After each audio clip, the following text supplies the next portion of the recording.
పేరేనా?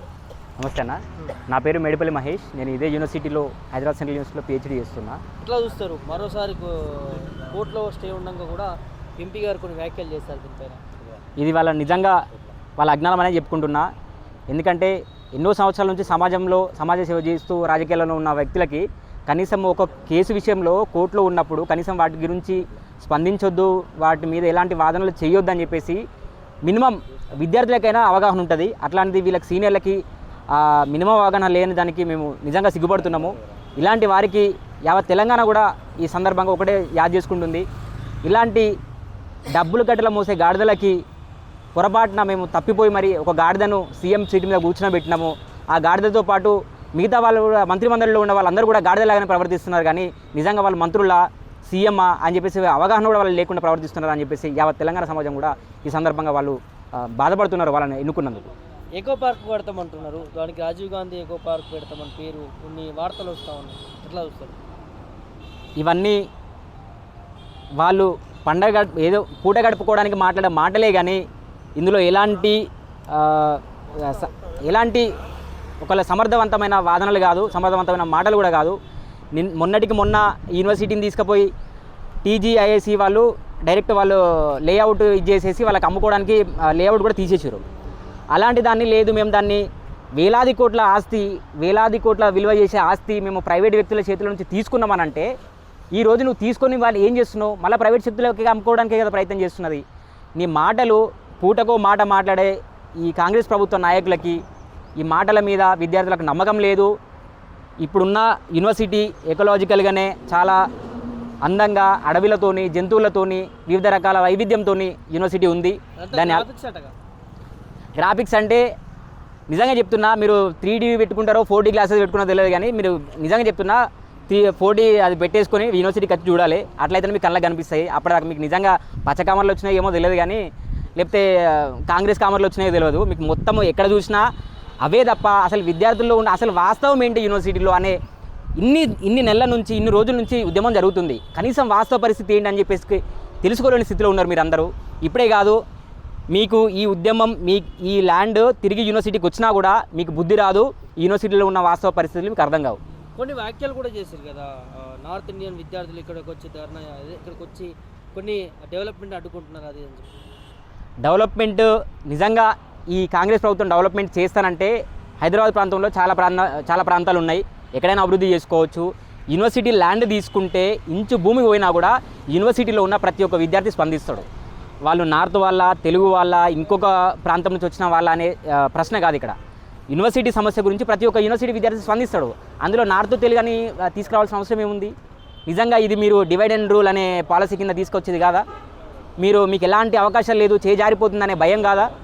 So ఈ సందర్భంగా వాళ్ళు చేజారిపోతుందే, ఇంకా దీనికి లాస్ట్ మినిట్ వరకు దీన్ని ఏదో రకంగా చేసి ఈ భూమిని లాక్కోవడానికి మాత్రమే ప్రయత్నం చేసే భాగంలో మాత్రమే ఈ నార్త్ తెలుగు ఇంకో ప్రాంతం విద్యార్థులు అని చెప్పేసి ఒక వాదనలు తీసుకొస్తున్నారు. కానీ ఇందులో వాస్తవం ఏమీ లేదు. వాళ్ళు చెప్పేటి అన్ని వట్టి మాటలు, దద్దమ్మ మాటలు. కోర్టులో కేసు ఉంది, ఆయన మాట్లాడుతూ ఉన్నారు.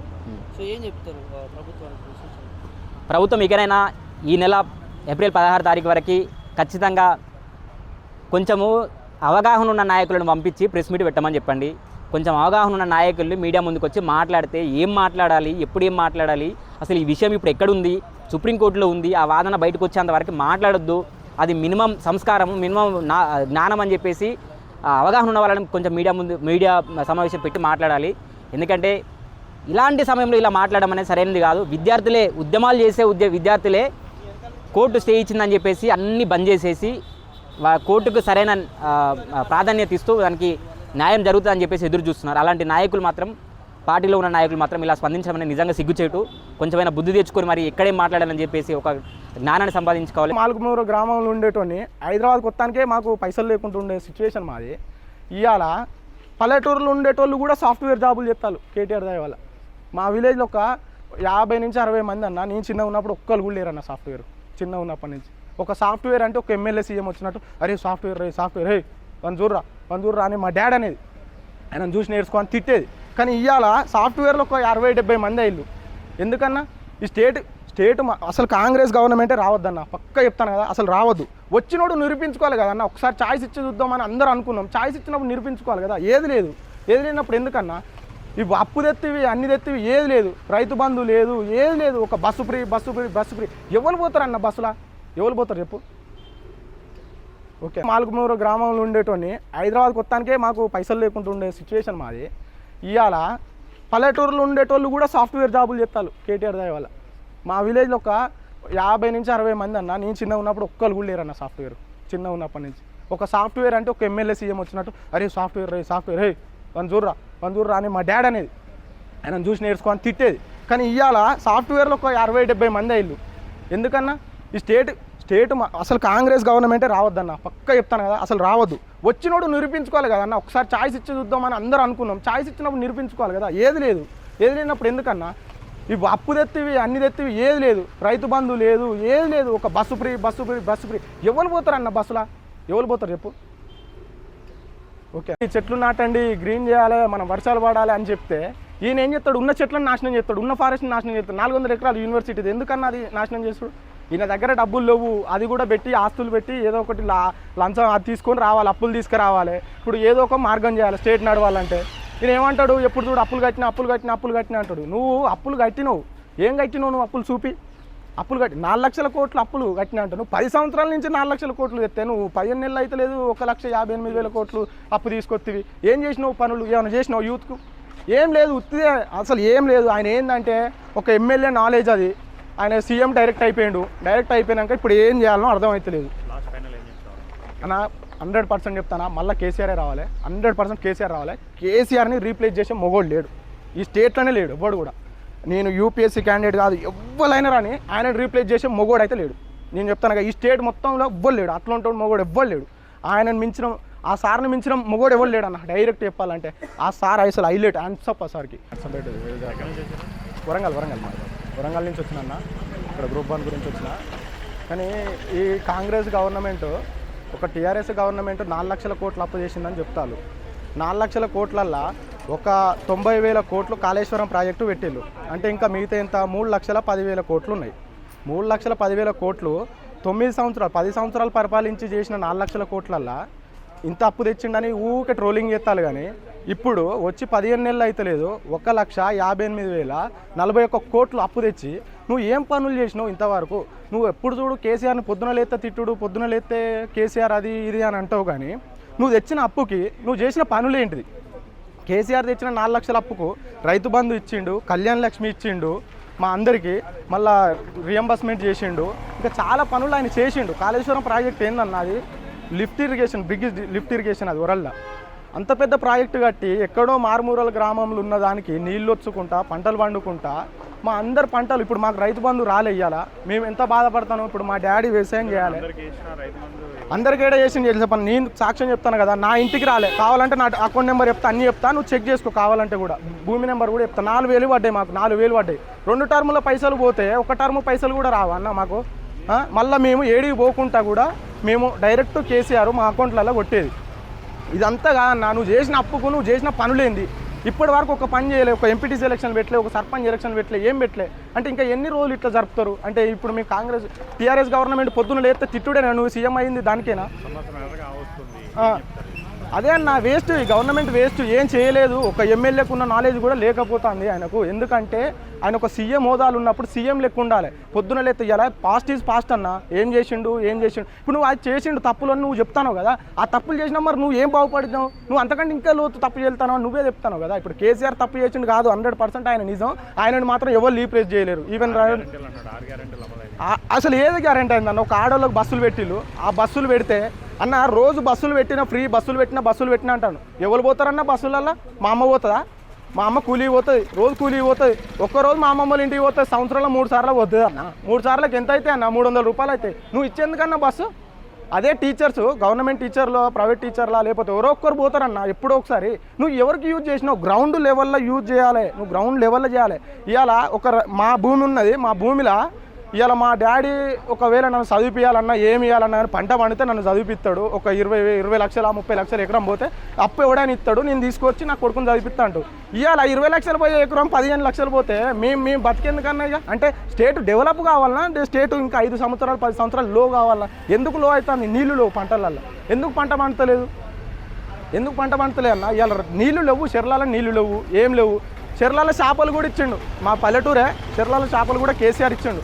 ఇల్లుంటే గ్రౌండ్ లెవెల్ అది చదువుకుంటే రాదన్న, 100% రాదు. ఈవెన్ ఒక పక్క అది ఎందుకు పక్క నిజం, అది పక్క నిజం.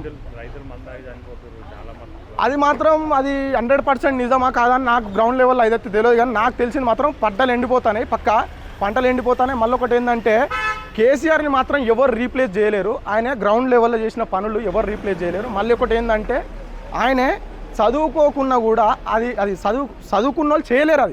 అది చదువుకున్న వాళ్ళు 100% చేయలేరు. గ్రూప్ 1 కానీ యూపీఎస్సీ కానీ ఎవ్వరు కూడా చేయలేరు. ఎందుకంటే అది అనుభవంతో వచ్చిన పని. అది కూడా సార్ ఇప్పటి నుంచో ఉన్నాడు. అది గ్రౌండ్ లెవెల్లో పనిచేయాలి కాబట్టి, రైతు కుటుంబం నుంచి వచ్చింది కాబట్టి రైతుల గురించి తెలుసు. ఇవాళ రైతులు 60% ఇండియాలో, మన 60% ఇండియాలో మొత్తం రైతు మొత్తం వ్యవసాయం మీద ఆధారపడి ఉన్నారు. ఇవాళ 17.66% ఇండియన్ జీడిపి ఇంక్రీజ్ చేస్తుంది. మరి అట్లాంటి వాళ్ళని మొన్న కరోనా వచ్చిందన్న, కరోనా అప్పుడు ఒక 3 సంవత్సరాలు ఉన్నారు ఇక్కడ హైదరాబాద్లో అర్బన్ ఏరియాలో. అదే అన్నీ ఆగినాయి, నువ్వు ఏదైనా ఆగినాయి. హాస్పిటల్స్ ఒక్కటి, మళ్ళీ రైతు ఒకటే ఆగిండన్న. ఇవాళ రైతు ఎండల కష్టపడితే రోజు 500 రూపాయలు ఇస్తారన్న. నేను ఒక జాబ్ చేస్తా, ఒక 25,000 వస్తాయి నాకు రోజుకి. నాకు 800 రూపాయలు పడతాయి అన్న. నాకు నేను కష్టం చేయను, ఎండలు ఉండను, నేను ఏసీకే ఉంటా.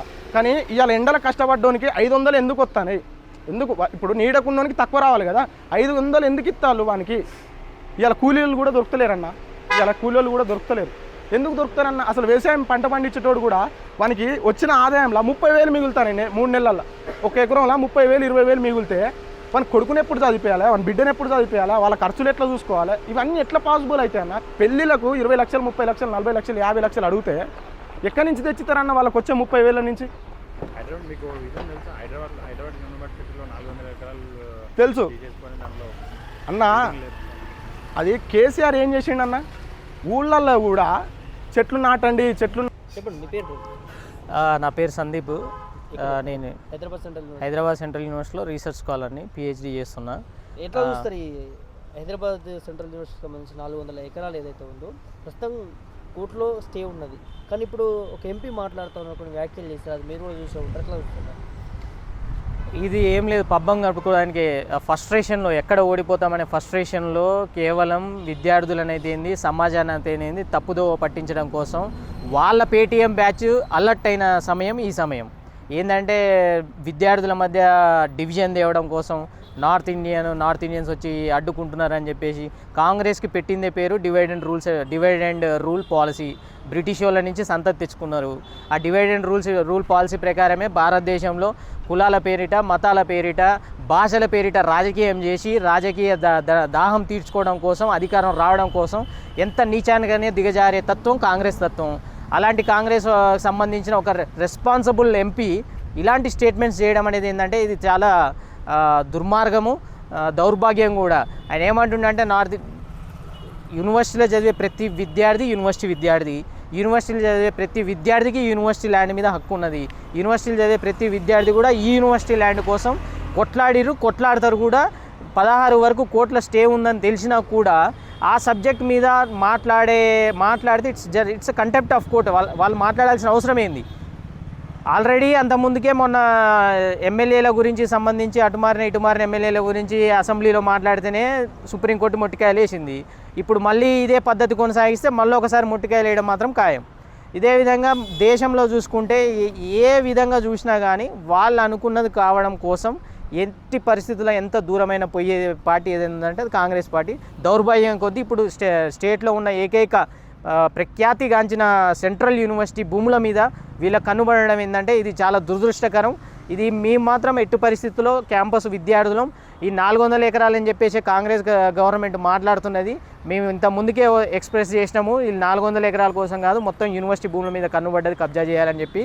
అదేవిధంగా మీరు 400 ఎకరాల గురించే మాట్లాడుతున్నారు. మేము 400 కాదు 534 ఎకరాలు కూడా యూనివర్సిటీకి ఇవ్వాలని చెప్పేసి కూడా మాట్లాడుతున్నాం. ఎందుకంటే ఆ రోజు ఏదైతే 2004లో ఎంఓయూ చేసుకున్నప్పుడు 534 ఎకరాలు తీసుకొని 534 ఎకరాలు ఇవ్వాలనేది ఎంఓయూ. కానీ మీరు 397 ఎకరాలు ఇచ్చి మిగతా 3 నెలల్లో ఇస్తామని చెప్పేసి అటే ఎగనామాలు పెట్టేసి అటే వెళ్ళిపోయినారు. సో ఇప్పుడు ఈ 400 ఎకరాలనే కాదు, it's nothing but violation of MoU అన్నప్పుడు ఇక ఆటోమేటిక్గా ఆ ల్యాండ్ మొత్తం యూనివర్సిటీకి రావాల్సిందే. ఆ 534 ఎకరాలు కూడా యూనివర్సిటీకి ఇవ్వాల్సిందే. ఇంకోటి ఏంటంటే కాంగ్రెస్ మంత్రులు పేటీఎం బ్యాచ్ అని చెప్పేసి స్టేట్మెంట్లు ఇస్తున్నారు. ఏ విధంగా పేటీఎం బ్యాచ్ అనేది వాళ్ళకే తెలవాలి. ఎందుకంటే వాళ్ళు కూడా ఈ యూనివర్సిటీలో చదువుకున్న వాళ్ళు 2 మంత్రులు అయినారు. ఈ యూనివర్సిటీ స్టూడెంట్స్ ఈ యూనివర్సిటీ కోసం కొట్లాడుతుంటే వాళ్ళు ఓర్చుకోలేక ఏంది ఇంత ప్రతిస్పందన, ఇంత ప్రతిఘటన ఎదురైతుందని ఊహించలేదు ఆ కాంగ్రెస్ గవర్నమెంట్ అయినా, ఇక్కడ ఉన్న ఎన్ఎస్యూ నాయకులైనా. ఇది ఊహించేసరికి ఏం మాట్లాడాలో తెలియక ఇష్టం వచ్చిన నోటికి ఏదో వస్తే తలా తోకలేని స్టేట్మెంట్లు అనేది ఇవ్వడం స్టార్ట్ చేసినారు. మంత్రులు అయితేంది, ఆ సీఎం కూడా. పేటీఎం బ్యాచ్ అనేది ఏ విధంగా పేటీఎం, మీరు ముడుపులు తీసుకొని మంత్రులు అయినారు, మీరు ముడుపులు తీసుకొని మీరు పైసలు బస్తాలు మోసి మీరు సీఎం అయినారు, మీరు బస్తాలు మోసి వర్కింగ్ కమిటీ ప్రెసిడెంట్ అయినారు. స్టూడెంట్స్ కాదు, స్టూడెంట్స్ వాళ్ళ ఇంట్లోకి వచ్చేది కాదు. స్టూడెంట్స్ మేము విద్యార్థులం పోరాడేది మా ఇంట్లో భూమి కోసం కాదు, మా ఇంట్లోకి వచ్చేది కాదు, మా యూనివర్సిటీ ల్యాండ్ కోసం మేము పోరాడుతున్నాం. ఆ పోరాటం కంటిన్యూ అవుతుంది కూడా. ఎకో పార్క్ కడతారని కొన్ని వార్తలు వస్తూ ఉన్నాయి, దాన్ని ఎట్లా చూస్తారు? ఎకో పార్క్ కడతాం అనేది మంచిదే. రాజీవ్ గాంధీ ఎకో పార్క్ మీరు ఎకో పార్క్ కట్టాలనుకుంటున్నారు, రాష్ట్రంలో చాలా ల్యాండ్ ఉన్నది, కట్టొచ్చు. మీరు వచ్చి డిస్టర్బ్ చేయనంత వరకు కూడా ఈ యూనివర్సిటీని 400 ఎకరాలు 100 ఎకరాలు చెట్లు గిట్లు అన్నీ కొట్టేయక ముందుకు ఈ యూనివర్సిటీకి ఉన్న ల్యాండ్ మొత్తం ఎకో పార్క్ అయితేంది, రాసులు అయితేంది, జీవరాశులు అయితేంది, స్పెసీస్ అయితేంది, రేర్ స్పెసీస్ అయితేంది, students education and ecology 2 maintain అయినాయి ఈ యూనివర్సిటీలో. మీరు వచ్చి డిస్టర్బ్ చేయనంత వరకు, మీరు వచ్చి ఆ 400 ఎకరాలు కబ్జా చేయడం కోసం, రియల్ ఎస్టేట్లకు ఇవ్వడం కోసము, అప్పుడు ఇందిరాగాంధీ ఏమన్నది, ఇది కేవలం అకాడమిక్ పర్పసెస్కే యూజ్ చేసుకోవాలని చెప్పేసి ఈ యూనివర్సిటీకి ల్యాండ్ కేటాయించింది. ఈ ల్యాండ్ ఇదే కాంగ్రెస్ గవర్నమెంట్ ఏం చేసింది, ఈ 400 ఎకరాల మీద కన్నుబడి కబ్జా చేయాలని చెప్పేసి, రియల్ ఎస్టేట్లకు అప్పచెప్పాలని చెప్పేసి ఐటీ ఇండస్ట్రీస్ పెట్టుకోవడానికి జాగా ఎక్కడ లేదా? హైదరాబాద్ చుట్టుపక్కల ఇక్కడ ఒక్క దగ్గరనే ఉందా జాగా? నిజంగా ఐటీ ఇండస్ట్రీస్ పెట్టుకోవాలంటే యూనివర్సిటీ ల్యాండ్ మోస్ట్లీ ఈ స్టేట్లో prestigious university Hyderabad central university. స్టేట్లోనే కాదు, ప్రపంచ ప్రఖ్యాత చెందిన యూనివర్సిటీ హైదరాబాద్ సెంట్రల్ యూనివర్సిటీ. ఇలాంటి యూనివర్సిటీని డిస్టర్బ్ చేసి ఎంతోమంది పేద బడుగు బలహీన వర్గాల నుంచి, తెలంగాణ నుంచి కూడా ఎంతోమంది విద్యార్థులు, దేశం నలువైపుల నుంచి, ప్రపంచం నుంచి కూడా చాలా ఫారెన్ స్టూడెంట్స్ కూడా వచ్చి ఇక్కడ చదువుకుంటున్నారు. అలాంటి యూనివర్సిటీని ఆల్రెడీ స్టేట్ యూనివర్సిటీలన్నీ ప్రశ్న పట్టించారు. ఈ యూనివర్సిటీని కూడా కదిలియాలని చెప్పేసి, ఎక్కడ విద్యార్థులు చదువుకొని క్వశ్చన్ చేస్తారని చెప్పేసి ఈ యూనివర్సిటీని కూడా డిస్ట్రాయ్ చేయాలనే ఆలోచనతో ఈ స్టేట్ గవర్నమెంట్ ప్రవర్తిస్తున్నట్టు అనిపిస్తున్నది. ఏం చెప్తారు ప్రభుత్వం? ఫైనల్గా మేమేమో ఈ 400 ఎకరాలతో పాటు మిగతా మాకు ఇవ్వాల్సిన మొత్తం ఓవరాల్ టోటల్ 534 ఎకరాలు కూడా మాకు ఇవ్వాలని చెప్పేసి కూడా మేము డిమాండ్ చేస్తున్నాం. అదేవిధంగా ఇలా తలాతోకలేని స్టేట్మెంట్లు ఇచ్చి విద్యార్థుల మధ్య చిచ్చు పెట్టాలన్న ఆలోచన కాంగ్రెస్ ప్రభుత్వం మానుకుంటే మంచిది. ఆల్రెడీ దేశంలో అంతరించిపోయే స్టేజ్కి వచ్చినది. తెలంగాణలో కూడా నెక్స్ట్ వచ్చేది రాదు కూడా తెలియదు. ఇట్లా ప్రవర్తిస్తే మాత్రం తెలంగాణలో కూడా రాకుండా మేమే సద్దులు కట్టుకొని కూడా పనిచేస్తామని చెప్పేసి కూడా మేము హెచ్చరిస్తున్నాం.